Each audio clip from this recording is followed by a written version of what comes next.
Hello, this is Dr. Shane. I thank you all for joining me today. Today, we're going to follow up on our last session on Friday. We talked about to confess or not to confess or not to confess. Right now, we're doing a series on infidelity. I thank all of you for joining me. I type your name in the browser and tell me where you are from. Anyways, I am Dr. Shane. We're in African American marriage counseling, and we are going forward with our series on infidelity or betrayal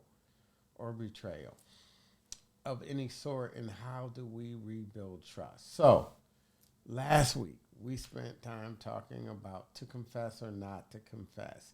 So today we're going to start off with I got the confession. Boy, it hasn't fixed my trust problems. What do I do now? So I got the confession and I still have a trust issue. I told them all you have to do is confess and we'll be okay. We'll be okay. We can move forward. But emotionally, you can't act on that. And the other person is kind of like, well, you said this would be it. And now you're moving the goalposts, right? Anyways, these are the things that happen. It's not you. You're not alone. So I'm going to approach today's conversation from two approaches: the person who's betrayed the person and the person who's been betrayed. So obviously, I should talk about the person who's been betrayed first. So I just want to say to you, I'm sorry. I hate that this has been your experience. I think one of the worst things you could take from a person is their ability to trust. It's just a very painful thing, but it happens in life. So you have been betrayed. They have just confessed. You have thought for a long time all they have to do is confess, and you can move forward. Challenge is it puts us on a collision course. For the person who's been betrayed, now they know it's true. Now they know their fears were based on reality, and guess what? They've got other fears. Boy, we asked about what did you do in 2016, but we didn't ask about 2012 when you said you didn't do anything and we subsequently got engaged. Didn't follow up. Even if I got a lie detector, right? I got a lie detector on what are you doing now. I didn't get a lie detector on what you've done before. Whatever it may be, there'll always be other questions to be answered. And you're really trying to get over it. You're trying to move forward, but you remain stuck and things re trigger you. Listen, you guys, this is probably the most important part of it. You may have developed what we call PTSD, post traumatic stress disorder, by this event, just feeling that out of control and betrayed. And now you're getting re-triggered. Now you're getting re-triggered.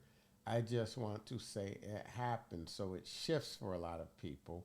Now the focus isn't on just did you do that in 2016. What else have you done? I just got the text. I just opened the cloud and found those old emails about 2016. What else do I need to ask? And the person feels like I said earlier, they're moving the target. Just accept this is part of the course. Once you feel betrayed, you don't know what to believe. You don't know what was true. Is this resonating with anyone? And so go to the browser and just type in TP. TP. Because now we just have a trust problem. We've had a trust problem before, but it's of a different nature now because they've confirmed our fears. And now it's harder. It's harder because, boy, we never thought they would. And we would just have to figure it out. But now we could actually close the loop on it and say, yes, I was hurt. You did lie to me. You did look me in the face for the last 7 years telling me the same lie. Can I believe you anymore? So now, in addition to infidelity, we have a betrayal problem and a cover up problem. So, anyways, I just want to say that it's normal. There's nothing we could do about that. I will talk about it a little more shortly. So, to the person that is finally confessed. And last time I kind of talked about this a little bit from the standpoint of that person gets to feel a little better. And it's kind of true from the standpoint of, boy, at least I'm being honest now. Don't get me wrong, they do or should feel bad that they've betrayed you. But now they have that and they say to you, let's move on. You can't keep holding the past over my head. And you are nowhere near ready to move on because moving on means being trustful and vulnerable to somebody you don't trust. It means being trustful and vulnerable to someone you don't trust. So now you're in a conundrum, a catch 22. Damned if you do and damned if you don't.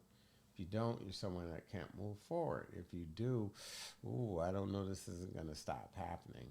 We're not there yet. So, anyways, I want to say this is the beginning of the next phase. This isn't where you will stay. This isn't where you will stay, but it will be your initial reaction after the initial relief. Whew, they finally tell the truth. Whew, finally, I got them to get me to just level. And I feel better. I am a good person. You know, at least I'm willing to tell you the truth. I feel bad about what I may have done. You guys know what I'm talking about. If these emotions are familiar to you, hey, just write in the browser. Help us understand so we can help each other get you through this. Because the challenge is a lot of couples define their marriage by their worst moment. And this may not be your worst moment. The worst moment, God, you guys are going to beat me up for this. So, when I deal with infidelity, I always have a two-prong approach. First, do I have to deal with infidelity? Yes. But I have to ask myself, is the infidelity the symptom or the problem? What do I mean by that, right? Seems like I'm about to give them a free pass. No, I'm not. Cheating and betraying somebody is not acceptable under any circumstances. But when I go to treat infidelity, I have to know if it's the symptom or the problem. So a lot of times I ask couples, hey, were you happy when the infidelity happened? If they say, yeah, I'm actually more nervous, to be honest with you. Like, oh, God, what am I going to do here? Tiger Woods and Kevin Hart were happy. They were just serial cheaters. If they were unhappy, we have something that we could start to work on. So we have to ask that question, too. So after we get the confession, we have to ask and figure out, boy, it's going to be hard because you're in a lot of pain and you don't have to do it immediately. What was going on in the marriage that got you to that place? That got you to that place. That is not to make an excuse. But if we're really going to heal and we're really pulling the scab back and we're getting all the pus out the wound, bad example because it's so vivid and graphic, but probably not nearly as harmful and hurtful as what you've been through. So we have to really deal with not only the infidelity, but what caused it. Anyways, the confession opens up a whole new door, and I wanted to share that with you. Feel free to type in the browser. Feel free to post any comments you have about this, and I will respond. Gotta say, this isn't marital therapy. This is psychoeducation. And if you need to talk to a marital therapist, there are a lot of them out there. Go to the Association of Black Psychologists. Go to psychologytoday.com, and you can find some licensed folk in your state. Make it a great day. I will see you next week this Wednesday, as we continue our conversation on infidelity. What do we do after the affair? Anyways, thank you for joining me in the Situation Room today. Where the situation was, boy, they've had an affair, and how the heck do we move on and fight for her and save our families? Make it a great day. Bye-bye.